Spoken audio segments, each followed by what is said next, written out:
Well, I ain't posted a video in a hot minute. Oh, it's like 5:20 in the morning or something like that.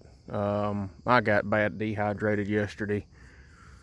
Drank like 2 gallons of Gatorade and 4 gallons of water, and still ended up messed up and laying in a cold tub and passing out. And anyway, I think I'm better today. Got my pressure washer back. Pressure washed the engine bay on the Cummins. Got all the goo off of everything. She looks pretty good. I'm gonna take a bunch of this wiring apart and start working on it today. They say we got light showers or something, so I don't know how much painting I'll be able to get done. Plus it's so dadgum humid out here. I mean, you can see the water running off the Dodge.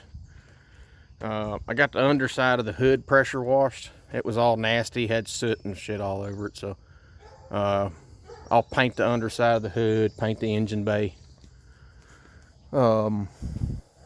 Yeah, it turned out pretty good. I still need to get some engine mounts. That one's broke.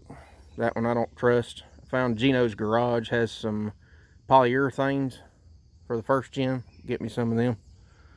I got to take the head gasket to the machine shop so they can measure it to put the O-rings in the block. Probably do that today and then get paint. And I got a little package in the mail yesterday. Some billet oil squirters. And I got a few more parts on the way. Out of the 2 blocks, I only had 4 good oil squirters. Quite a few of them, the nozzles, the tip of them was blown off, so I didn't really have a good set, and they're plastic. I don't trust the plastic ones. So got a few more parts on the way. I'm gonna call the machine shop down in Corinth today. I forgot to tell them the crank has a repair sleeve on it where I couldn't get a front seal to quit leaking. I put a speedy sleeve on it. See if he can pull that off and maybe weld up and turn the crank back down to standard so I can put a regular old seal in it. I don't know. Anyway, I did pressure wash the poor old 4runner yesterday while I had the pressure washer out. She looks a lot better. I couldn't stand all that junk growing on it. I'd love to get it put back together. I built this thing in, I don't know, like 09 maybe. It's been quite a few years. Used to daily drive it, and then it got out of hand. It was originally just going to be like a straight axle and 35s, and it got retarded from there. Give you a little rundown on it. It's an 86. It was originally IFS. I straight axled it.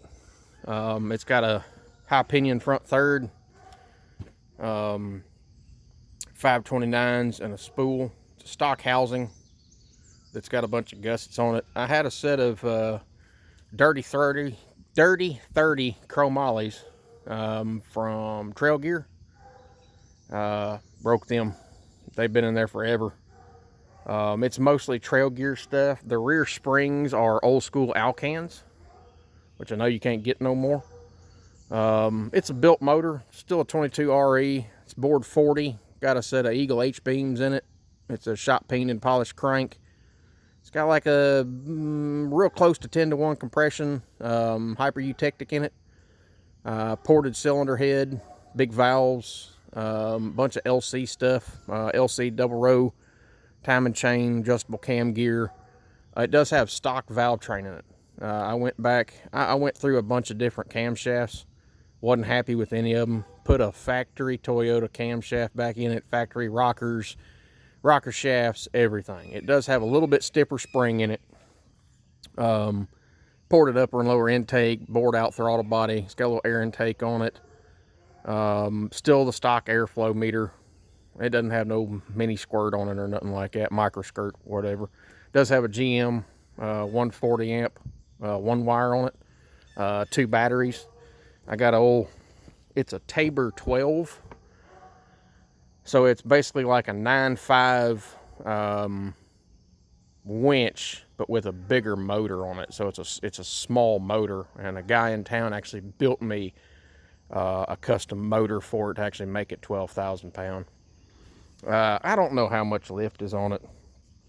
Let's see, the trail gear springs are 5-inch, and then whatever size shackles and the drop brackets, and I put a 3-inch body on it so I could stuff the drivetrain up in it. And I built a little cross member for it. It's got dual cases. I built the drive lines. It's a long spline kit I found somewhere. Heavy duty stuff. The rear's a factory Toyota long spline. That's a 4-cylinder third with 529s and a spool. Some disc brake conversion that I put on it. 3815 boggers. She was a good old truck. I'd like to, I'm thinking about, since it's been sitting so long, just making it a trailer queen. I don't drive it on the road no more. I can make room in the barn. I thought about chopping it up and putting some cage in it and making her a trailer queen, and actually lowering it. You can see it clears some 38s pretty well. I figure if I chop it up and lower it like 4 inches, then she'll have a much better center of gravity, because she gets kind of tippy. Hell, those 35s, those 38s look like 35s. But believe it or not, with how much clearance, them rear Alcans move so much that I can stuff that rear tire in the rear fender. But yeah, it's stock dual cases. It's got a Marlin crawler clutch in it. It's been twin sticked. Got a few gauges in it. I'm gonna tear all the interior out of it, probably pull the top off, probably bob the back of it, do some interior cage, a little bit of exterior, and just make her a trailer queen.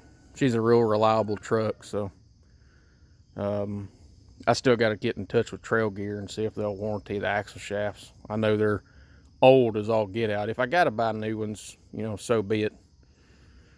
But anyway, there's a little update on the Cummins, a little rundown of the 4Runner. Hopefully I may hear something from the machine shop. I know my upholstery guy called me yesterday. Supposed to have my door panels done today, so I might go get the door panels for the Ranger and get them back on. And I got my buddy Bruce coming up from Iuka, bringing his little TJ. He's finna start building it, so we're gonna throw a slip yoke eliminator in it, tuck the drivetrain a little bit, get some ground clearance. So he'll be showing up later on today. I may video a little bit of that. I'm sure everybody's seen a slip yoke eliminator done on a TJ, but you never know.